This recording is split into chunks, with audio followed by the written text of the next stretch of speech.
We are meeting in perilous times indeed, where our rights to free speech and free association are under threat, where our privacy privileges are being revoked slowly but surely.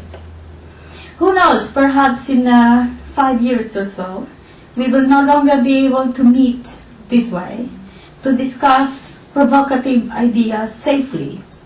It can't happen here, is what we think. But this seems to be the decade for things that cannot happen in the United States. 9/11, the Patriot Act, Guantanamo, rendition, Abu Ghraib, and the surge. Bear with me, having gone through one fascist dictatorship, I remain very sensitive to omens of bad times.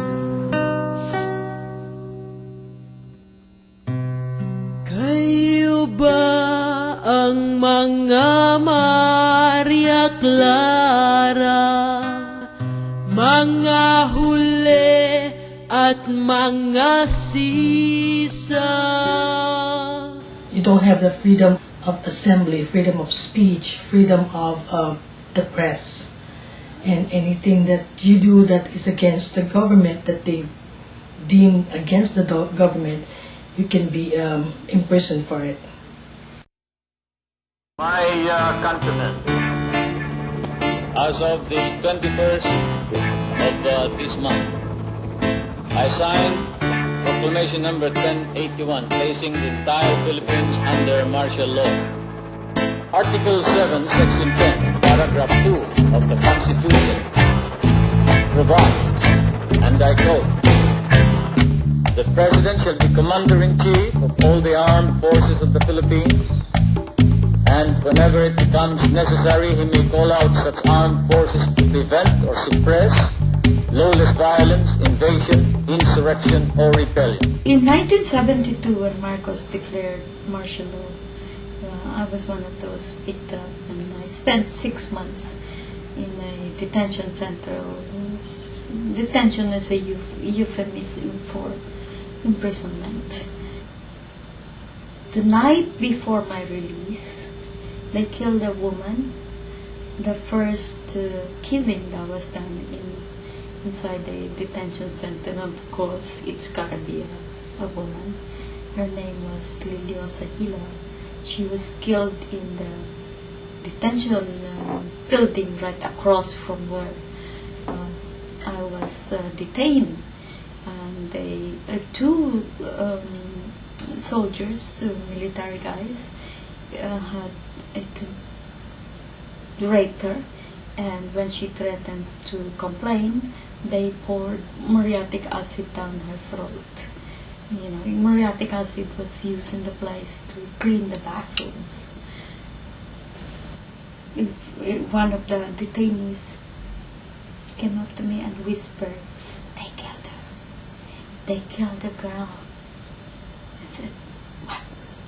They killed Liliosas. That's the name of the girl." "What?" I said, "Right there." And I look out the window at this building. She was trying to point to the building across the street. And I remember my eyes kept sliding off the building. I couldn't see the building. And it was like, no, it couldn't have happened right across the street. It couldn't have happened there. It must have happened somewhere, you know, in some little town, in some little place, in some little province, you know, somewhere very, very far away from the urban center of Manila. Na di marunong na lumaban, kaapihay bakit iniluluha? There is a particular viciousness in the treatment of women and in how women are viewed. Kaya nitong mistulahang putahan, lahat pagbibilit pagkakakitaan. the repression of women is a worldwide phenomenon. Obviously, that's true. That there are no societies in which women are completely free and equal. There are no societies in which patriarchy has been eliminated.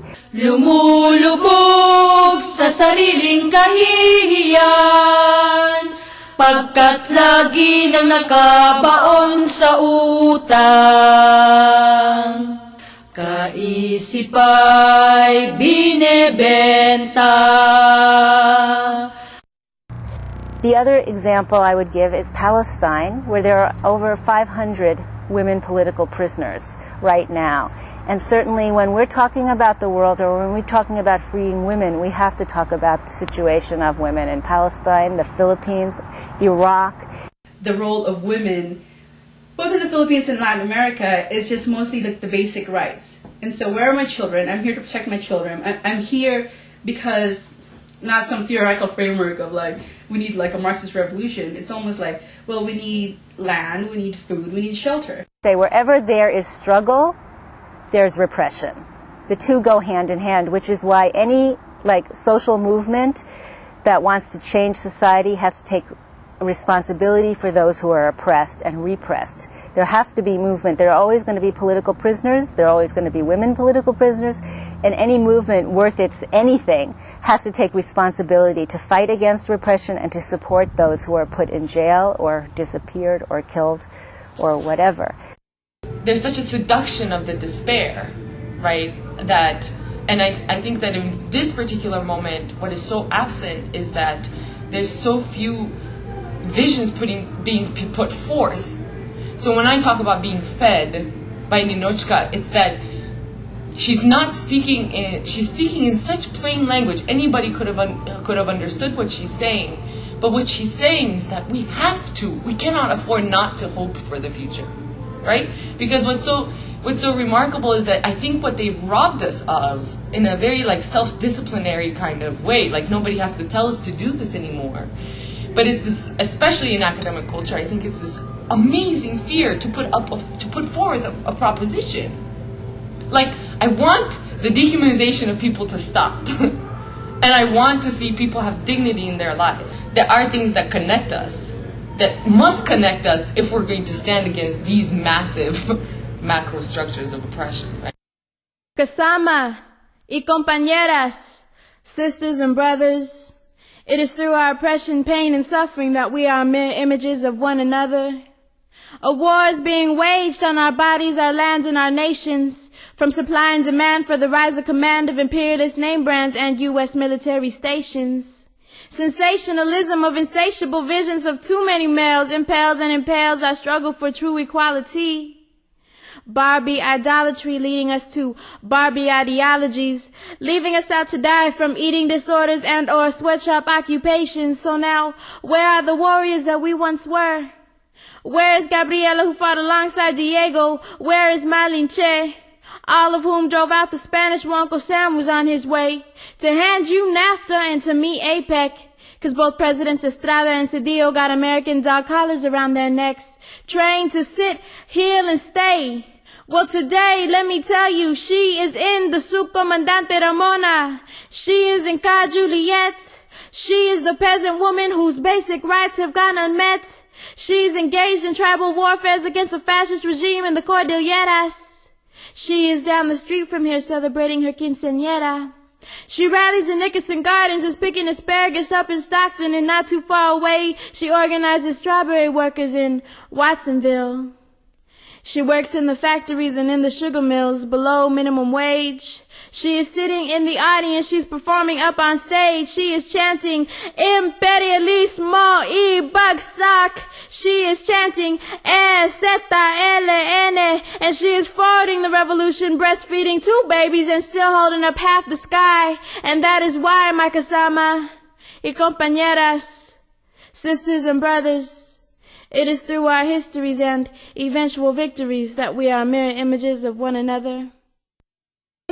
There's a whole global system that makes money off these women. So it's very threatening when women organize, assert their rights as human beings and say we're not disposable. We're human beings. And if you're going to be dependent on us, the whole economy, we might as well have the strongest voice in the nation. We might as well have the strongest voice in governance because you're living off us, you know. But there's something also about women's organizing in which women's leadership and empowerment is not just fostered but taught, where women are really taking the forefront, where they are having to take full responsibility, not just for their issues, but also larger national, broader issues. And there is something also in organizing newer women that are just becoming politicized, where you're giving them spaces to kind of develop their women's leadership that, you know, unfortunately may not be there in co-ed organizations. I think because there's a lot of issues that pertain to women specifically, and that we have a unique perspective in our analysis, and that this unique perspective is brought or integrated into the larger movement. You know, we like to say, as our sisters in the Philippines say, that women can't be free until the nation is free, and the nation can't be free until women are free. And so, you know, if you go by that kind of mantra, you have to have women's organizing. Obviously, women around the world are going to struggle together. And women, I think, in places where there's more of revolutionary potential, sometimes people say, well, it's the women of the capitalist countries that are more advanced. But really, it's a combination of things, because women in other countries or in the South have more of a potential for revolutionary struggle and understand the nature of class society and of imperialist society in a way that women of the first world don't. So really, we have a lot to contribute to each other.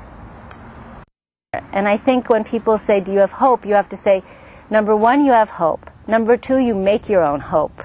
And number three, that if you have a life that's dedicated to actually changing the world and guaranteeing justice, that it's the best life that you can have. And I think that if you talk to any activists, they'll say this is a life that's really worth living. Get organized. Join the movement. Build an organization. Get with your friends. Demand change. Get out there. Get organized. We need you. Get organized. Get organized. Get organized.